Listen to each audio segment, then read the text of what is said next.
And good afternoon, viewers. Welcome to Science TV Brief News.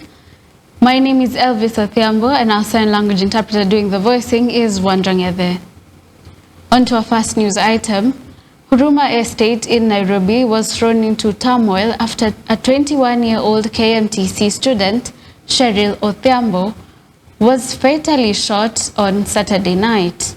The incident reportedly occurred while police were pursuing a suspected thief near the local fish stall, and the student was struck by a stray bullet.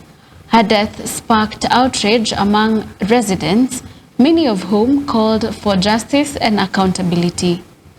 Angry youths took to the street, blocking roads, setting cars and businesses stalls on fire, and vandalizing parts of the local police station. Reports indicate that buses were also torched and some shops looted amid the chaos, forcing security agencies to fire warning shots in a bid to restore order.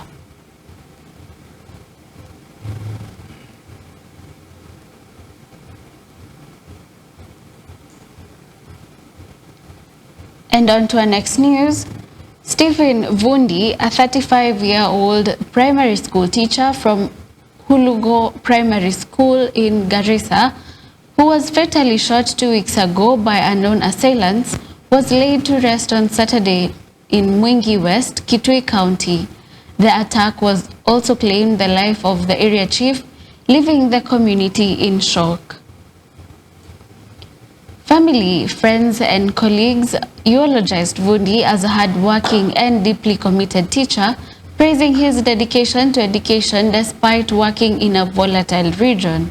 The ceremony saw locals and officials paying tribute to his contribution to the community and the lives of the impacted.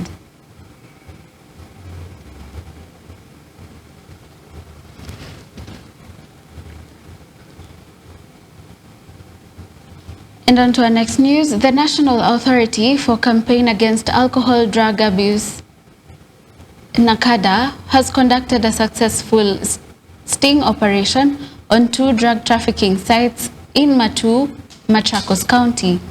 The operation led to the arrest of 3 suspects suspected of involvement in distribution of illicit substances.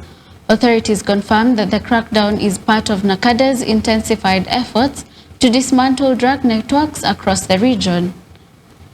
The suspects are currently in police custody, and investigations are ongoing to identify potential accomplices and the sources of the drugs. Local residents have welcomed any action, citing concerns of a rising drug-related crime in the area.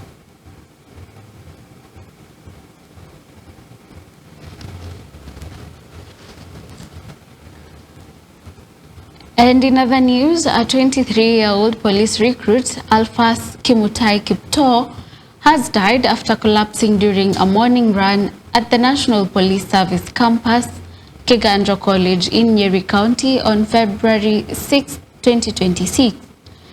He was rushed to a nearby hospital but was pronounced dead on arrival.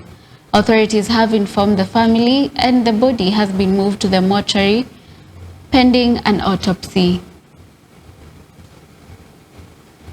This is the 4th death among police recruits since December 2025. Last week, Cheme Chombo Cheme died under similar circumstances at the General Service Unit field in Magadi, Kajiado County, while undergoing training. Earlier incidents include a recruit at the Administration Police Training College in Embakasi, Nairobi, who died after experiencing chest pains, dizziness, and fatigue during exercise.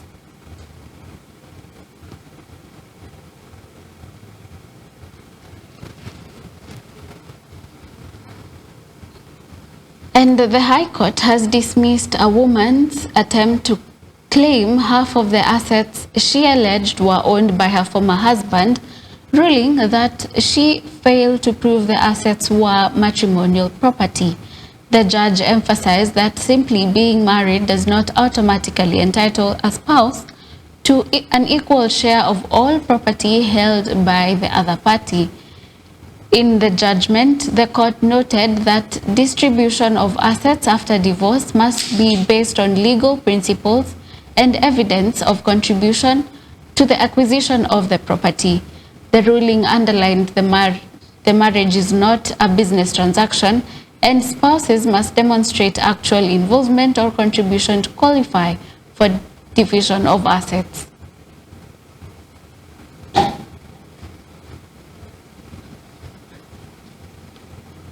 And in other news, South Africa has announced plans to withdraw 700 troops from the United Nations peacekeeping missions in the Democratic Republic of Congo, DRC, ending a 27-year deployment.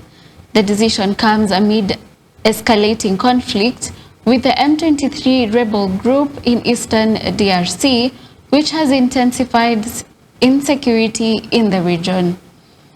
The presidency said the move is part of a broader reassessment of South Africa's contribution to international peacekeeping, while ensuring that the safety of the deployed personnel remains a priority. That is all for the brief news. Thank you for watching Science TV. My name is Elvis Othiambo, and our sign language interpreter doing the voicing is Wanjangede. Don't forget to join us on our social media platforms and send us your opinions. Enjoy your evening.